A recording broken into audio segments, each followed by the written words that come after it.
এই দেখো আবার কাঁদে। কাঁদছো কেন তুমি?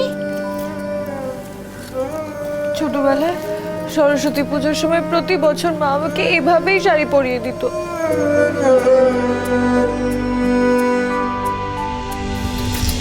তা বেশ তো, এখন থেকে আমি তোমার মা হলাম, বুঝলে? তোমার যা আবদার, রাগ, দুঃখ সব নিয়ে তুমি আমার কাছে আসবে। আমি তোমায় সব শিখিয়ে দেব। তুমি তো আমার লক্ষ্মী মেয়ে, কেমন পটপট করে সব কাজ শিখে যাচ্ছ। আজ থেকে তুমি আমার বৌমা নও, আমার মেয়ে।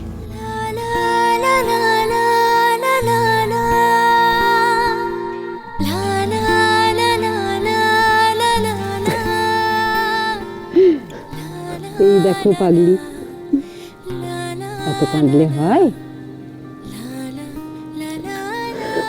দেখি দেখি দেখি দেখি, এখনো কত কাজ বাকি।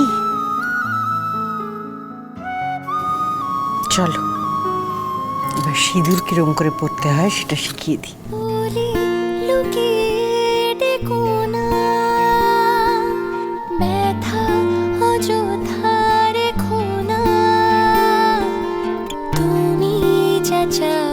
এইভাবে সিঁদুর নিয়ে মাথায় ঠেকিয়ে, তারপর শাঁখায় পলায় ঠেকিয়ে, কপালে ঠেকিয়ে প্রণাম করবে। জানো এটা কেন করে জানো? এই সিঁদুর, শাঁখা, পলা এগুলো শুধু অস্থির চিহ্ন নয়, এগুলো হলো স্বামীর দীর্ঘায়ু কামনা করার জন্য। আজকালকার মেয়েরা তো এসব পরার পাট চুকিয়েই দিয়েছে, কিন্তু আমাদের বাড়ির বউদের পরতে হয়। দাঁড়াও, আরেকটা জিনিস আছে।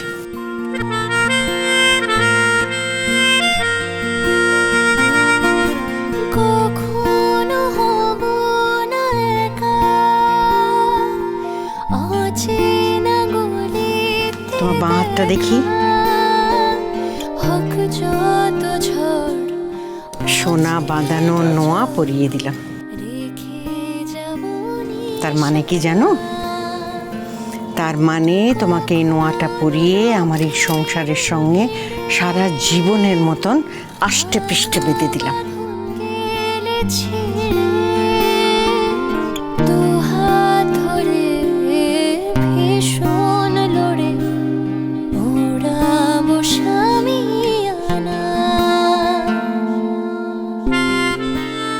থাক মা, থাক।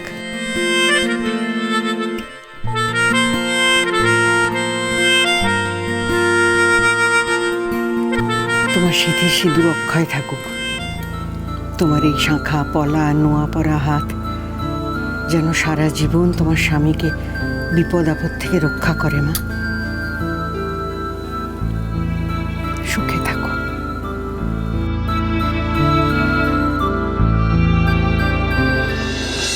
নিশিরাত বাকাচান ডাকাসে মিস দাদা বাবু, এই হচ্ছে মশলার ফর্দ, পাশে দাম লেখা আছে, চটপট খাতায় তুলে নাও। ঠিক আছে হরিদা। কি হলো? আরে কি হলো? আমি বোধহয় হিসেবের খাতাটা না ঘরেই ফেলে এসেছি। ঘরেই ফেলে এসেছো? তুমি এটা ধরো হরিদা, আমি এক্ষুনি নিয়ে আসছি। এক্ষুনি আসবে? কিন্তু তাড়াতাড়ি ফিরো। হ্যাঁ মিস দাদা বাবু। এ হরিদা, কি মেজ দাদাবুকে নিয়ে এত রসিকতা কিসে না? এগুলো কিন্তু আমার একদম ভালো লাগে না। ধরো, একদম ভালো লাগে না। ধরো। এই কি? মারামারি করো না। কেন? এমন হেঙ্গি মারবো না, কুমড়োর মতো এখানেই গড়াগড়ি দেবে। হ্যাঁ? আমার শুকনো লঙ্কা তোকে ডালে সম্বাদ দিয়ে না চো করে গিলে নেবো।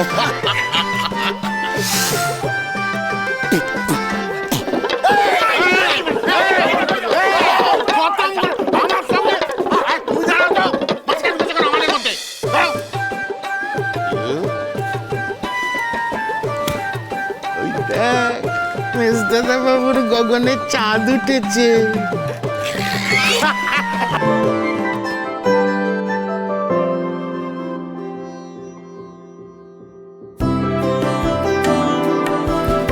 এই মেজদা আরে তুই কি গাধা নাকি? তুই দেখতে পাচ্ছিস যাচ্ছে মেজদা মেজ বৌদির সঙ্গে দেখা করতে এই সময় কেউ রসভঙ্গ করে?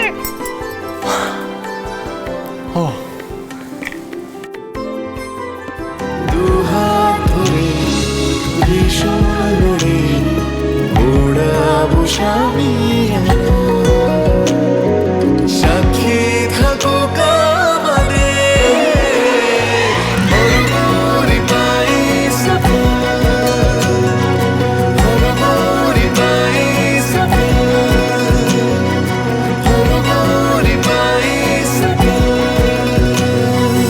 কিরে, তোর বউকে কেমন সাজিয়েছি বল? এবার তুই নিজে চটপট করে সেজে গুজে ওকে নিয়ে চলে আয়, ভাত কাপড়টা দিতে হবে তো। তাড়াতাড়ি এসো মা।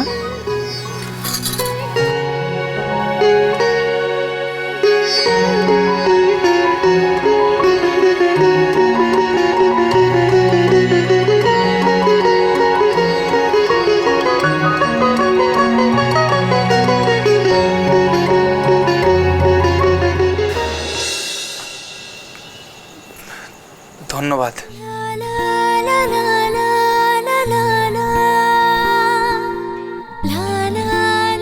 আপনি আমার মায়ের প্রাণ বাঁচিয়েছিলেন, তার জন্য তো আমি আপনার কাছে ঋণী ছিলামই। কিন্তু আজ আমাদের পরিবারের সম্মান রক্ষা করে আমার ঋণ আরো বাড়িয়ে দিলেন। কিভাবে কথা বলি আশা করি আপনার এই ঋণ শোধ করার সুযোগটুকু পাবো। যেন আছি পাশাপাশি সবকিছু হবে রঙিন।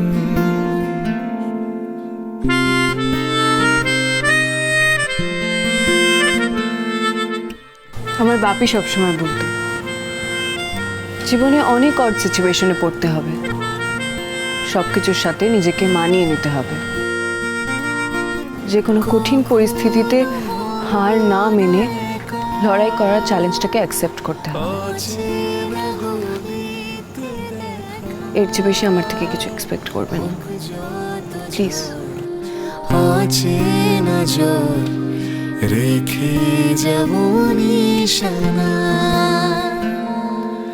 কখনো লোকের ভিড়ে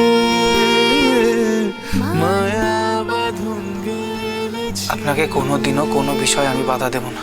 দুহাত ধরে আপনার সব সিদ্ধান্তে সব সময় আমাকে আপনার পাশে পাবেন, ওড়াবো স্বামী কথা দিলাম।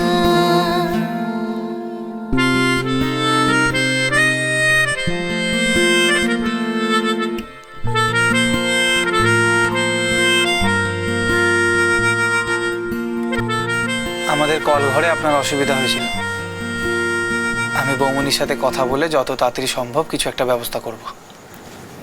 সবাই যদি ওই ওয়াশরুমটা ইউজ করতে পারে আমিও পারবো।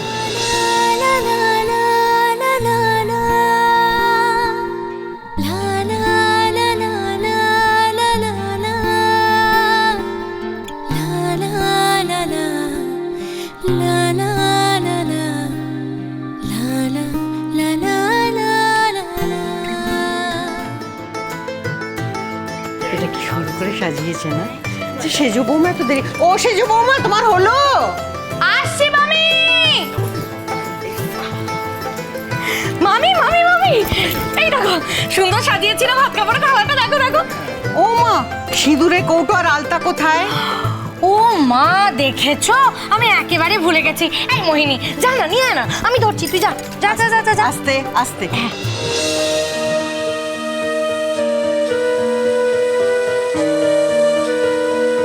শিউলি মন দিয়ে গোটা কাজটা করবে কি করে মা? দেখুন ওকে দেখুন, ফোন নিয়ে নিজের ছবিই তুলে যাচ্ছে। মনটা তো ফোনেই আটকে আছে, সংসারের কাজটা মন দিয়ে করবে কি করে ও? আমি একটু ভিডিও করলে তোমার এত কিসের গায়ে জ্বালা বড় বৌদি? আমাকে সবার সামনে তুলোচনা করছো। পায়ে